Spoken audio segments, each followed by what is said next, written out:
Hello प्यारे बच्चों, हम लोग की क्लास हिंदी में आज पढ़ेंगे संज्ञा, नाउन, जिसे इंग्लिश में नाउन कहा जाता है। तो ये श्रृंखला व्याकरण के रूप में पढ़ रहा है, तो हम लोग हिंदी व्याकरण को पूरा कंप्लीट खत्म करते हैं। तो चलिए देखते हैं कि संज्ञा किसे कहते हैं।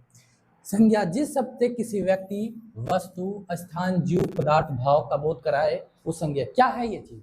हमारे आसपास जब हम अपने रास्ते पर चलते हैं तो हमारे आसपास बहुत सी चीजें दिखाई देती है। इन चीजों का अपना एक महत्व होता है, उसका एक नाम होता है। इसी नाम को हम संज्ञा कहते हैं। हमारे चारों तरफ जो चीजें, वस्तु, आपको जानवर कुछ भी दिखाई दे रहे हैं, सभी क्या हैं? संज्ञा है। जब हम बस पे बैठकर जाते हैं, स्कूल जाते हैं या घूमने जाते हैं, तो चीजें हमें स्पष्ट रूप से चीजें दिखाई देती है। उन्हीं चीजों को, चाहे जो भी चीज है जिसका कोई अपना एक नाम है, वो क्या कहलाएगा? वो संज्ञा कहलाएगा। प्यारे बच्चों, चलो हम देखते हैं। जिस शब्द से किसी व्यक्ति, वस्तु, स्थान, जीव, पदार्थ या भाव का बोध हो उसे संज्ञा कहते हैं। जैसे हम जब रास्ते पे चलते हैं तो पेड़ दिखाई देता है, भैंस, जानवर, बकरी ये दिखाई देती है, कुर्सी, मेज और होटल, अस्पताल, स्कूल चीजें दिखाई देती है कि नहीं दिखाई देते हैं? तो ये सब हमारे पास क्या हैं? वो सभी संज्ञा हैं। जिसका अपना एक नाम होता हो वह क्या कहलाएंगे प्यारे बच्चों? वह संज्ञा कहलाएगी। तो ये रहा संज्ञा। अगर उसके एग्जाम्पल से देखा जाए, राम स्कूल जाता है तो राम क्या हो गया? राम इसमें संज्ञा है। स्कूल क्या है? संज्ञा है। ठीक है प्यारे बच्चों, स्कूल क्या है? संज्ञा है। मेज, मेज क्या है? संज्ञा है। किताब क्या है? संज्ञा है। ठीक है प्यारे बच्चों, किताब क्या है? संज्ञा है। दिल्ली क्या है? संज्ञा है। भारत क्या है? संज्ञा है। ईमानदारी क्या है? संज्ञा है। तो ये सभी हमारे पास संज्ञा है, जो चीजें हमें स्पष्ट रूप से दिखाई देती है। तो संज्ञा बात समझ में आ गया। किसी व्यक्ति, वस्तु, पदार्थ या भाव के नाम को क्या कहते हैं? संज्ञा कहते हैं। इस तरह अगर समझना है कि हमारे चारों तरफ जो चीजें दिखाई देती हैं, जिसका अपना एक नाम है, वह क्या है? वह संज्ञा है। चलो आगे बढ़ते हैं, उसके टाइप्स को देखते हैं, उसके प्रकार को देखते हैं कि कौन कौन से प्रकार है। तो ये है प्रकार: व्यक्तिवाचक संज्ञा, जातिवाचक, द्रव्यवाचक, भाववाचक, समूहवाचक। ये 5 नहीं कहेंगे, आगे जब पढ़ोगे तो 3 होगा और एक क्या होगा, उसमें 2 पार्ट कैटेगराइज होगा, बटा होगा। लेकिन चीजें इस तरह सीखेंगे: व्यक्तिवाचक, जातिवाचक, द्रव्यवाचक, भाववाचक और समूहवाचक। इन सभी के बारे में चीज को स्पष्ट रूप से सीखते हैं। प्यारे बच्चों, आओ चलो एक एक करके देखते हैं क्या है। व्यक्तिवाचक संज्ञा, जिसे प्रॉपर नाउन कहते हैं, इंग्लिश में पढ़ोगे। जिस संज्ञा से किसी विशेष व्यक्ति, स्थान, वस्तु का बोध कराए वो व्यक्तिवाचक संज्ञा है। यानी स्पष्ट रूप से कहा जाए कि जिसमें व्यक्ति का रूपरेखा दिखाई दे वो क्या कहलाएगा?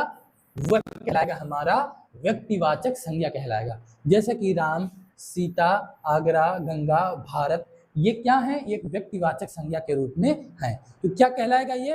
किसी संज्ञा से किसी व्यक्ति विशेष की जानकारी हमें स्पष्ट रूप से दिखाई देती है या बोध कराता है तो वो व्यक्तिवाचक संज्ञा हो जाएगी। जैसे राम, सीता, आगरा, गंगा, भारत। राम क्रिकेट खेलता है, गंगा पवित्र नदी है, ये क्या कहलाया? ये हमारा व्यक्तिवाचक संज्ञा कहलाया। प्यारे बच्चों, व्यक्तिवाचक संज्ञा कहलाया। इसी तरीके से आगे देखते हैं और इसके टाइप्स को देखते हैं। जातिवाचक संज्ञा, जातिवाचक जिस संज्ञा से किसी जाति या वर्ग का बोध हो उसे जातिवाचक संज्ञा कहते हैं। यानी जात से मतलब ये नहीं है कि किस कैटेगरी इसका है, जाति उसके अंतर्गत कितने लोग आते हैं। जैसे कि मानव जाति, तो मानव जाति में तमाम लोग हैं, तमाम लोग के हैं, वर्ग के हैं, तमाम रिलीजन के हैं, तमाम कास्ट के हैं। तो ये मानव एक जाति है, जो लड़का और लड़की एक प्रकार की जाति हो गई। तो ये लड़का हो गया तो लड़के की जाति, यानी इसके नाम हैं बहुत सारे। उसके बाद शहर बहुत, इंदौर, भोपाल जो है, गोरखपुर, लखनऊ, दिल्ली, ये सब शहर हैं, तो इसके अंतर्गत आ जाएंगे। फिर नदी, आप सरस्वती नदी ले लीजिए, गंगा नदी लीजिए, तो नदी एक जाति के अंतर्गत आ गया कि सभी नदियां एक जाति के रूप में हैं। तो इसलिए नदी को एक जाति, पुस्तक, मैथ होगा, इंग्लिश होगा, ये एक प्रकार की बुक है जो वो अपने आप को जाति के रूप में है। किस जाति के हैं? बुक का है, बुक है, पुस्तक है, इंग्लिश का है, मैथ का है, हिंदी का है, कुछ भी है। शिक्षक, आपको शिक्षक है, मैथ के टीचर हैं, इंग्लिश के टीचर हैं, तो ठीक है प्यारे बच्चों, शिक्षक वर्ग के अंदर आए। यानी कि वह जो आए हैं, मैथमेटिक्स के टीचर आए हुए हैं, गणित के टीचर आए हुए हैं, है ना प्यारे बच्चों। तो इसी तरीके लड़का मैदान में खेल रहा है, शिक्षक पढ़ा रहे हैं, तो ये वाक्य बन गया। तो ये है जातिवाचक संज्ञा। क्या है प्यारे बच्चों? जातिवाचक संज्ञा है। तो चलो फिर आगे और बढ़ते हैं, देखते हैं कि द्रव्यवाचक क्या होता है। द्रव्य मतलब सामान, पदार्थ या धातु।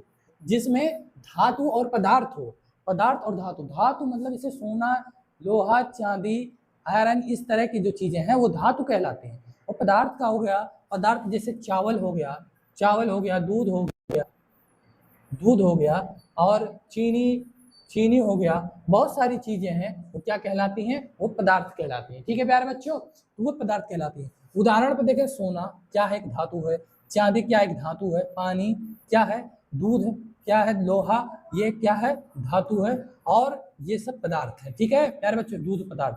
तो ये हमारा क्या बन गया, द्रव्यवाचक संज्ञा कहलाया, मटेरियल नाउन कहलाया। जैसे सोना महंगी धातु है और पानी जीवन के लिए आवश्यक तत्व है, आवश्यक क्या है, आवश्यक पदार्थ के रूप में है पानी। तो ठीक है प्यारे बच्चों, इस तरह से हम क्या सीख पाए कि द्रव्यवाचक संज्ञा कौन कौन सी है, कौन कौन है। देखिए सोना, चांदी, पानी, दूध, एक्स्ट्रा बहुत सारी चीजें हैं जो यहाँ पर आपको इतना कंप्लीट रूप से बताया गया है। तो आगे पढ़ो, आगे देखते हैं। भाववाचक एब्स्ट्रैक्ट नाउन, ये क्या है, जब हमारे अंदर से कोई भाव पैदा हो जाए, फीलिंग, वही हमारा क्या कहलाएगा, भाववाचक कहलाएगा। उसकी गुण बताए, उसकी दशा बताए, वही क्या हो जाएगा, भाव, गुण और अवस्था का कार्य का बोध हो, उसे भाववाचक कहते हैं। जैसे कि हमारे अंदर जाग गई ईमानदारी, हमारी बेईमानी, ये चीज क्या हो गया, एक भाव पैदा हो गया कि हम बेईमान हैं, हम ईमानदार हैं। ठीक है प्यारे बच्चों, हमारा बचपना आ गया, हम बचपना में थे और हमारा बुढ़ापा आ गया, इस तरह की चीजें भाव पैदा होती है। जब भाव पैदा हो गया तो भाववाचक संज्ञा का रूप ले लेता है। ये देखो, ईमानदारी, बचपन, मिठास, खुशी, सुंदरता, ये चीजें हमारे जब सामने आई तो वह क्या कहलाया, भाववाचक संज्ञा कहलाया। अभी ईमानदारी सबसे अच्छी नीति है, बचपन जीवन का सुंदर समय है। ठीक है प्यारे बच्चों, जीवन का सबसे सुंदर समय क्या है, बचपना है, बचपन है। ये चीज को हम कहते हैं भाववाचक संज्ञा कहते हैं। क्या कहते हैं, भाववाचक संज्ञा।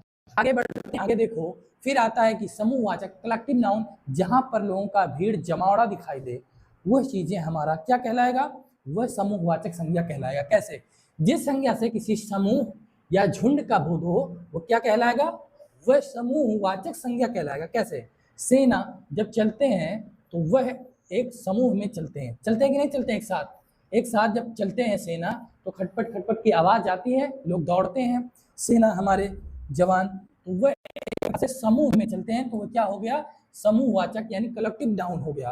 फिर झुंड, हाथी झुंड में चलती, यानी कि बहुत सारे हाथी होते हैं, तो वो एक प्रकार से समूह हो गया, बहुत से लोग, तो वो क्या कहलाया हमारा, वो समूहवाचक कहलाया। टोली, बहुत सारे लोग हैं, कक्षा में बहुत सारे लोग बैठे हुए हैं, भीड़ है, बहुत सारे लोग हैं, जहां पर उसकी जमावट दिखाई दे, भीड़ दिखाई दे, वह समूहवाचक शब्द कहलाते हैं या समूहवाचक संज्ञा कहलाते हैं। वाक्य रूप में देखें, सेना देश की रक्षा करती है, इसमें सेना क्या हो गया, ये हो गया समूहवाचक। पक्षियों यानी ढेर सारे पक्षी का झुंड उड़ रहा है, तो झुंड क्या हो गया, ये हमारे पास समूहवाचक संज्ञा हो गया। इसी तरीके से क्लास हमारी निरंतर चलती रहेगी।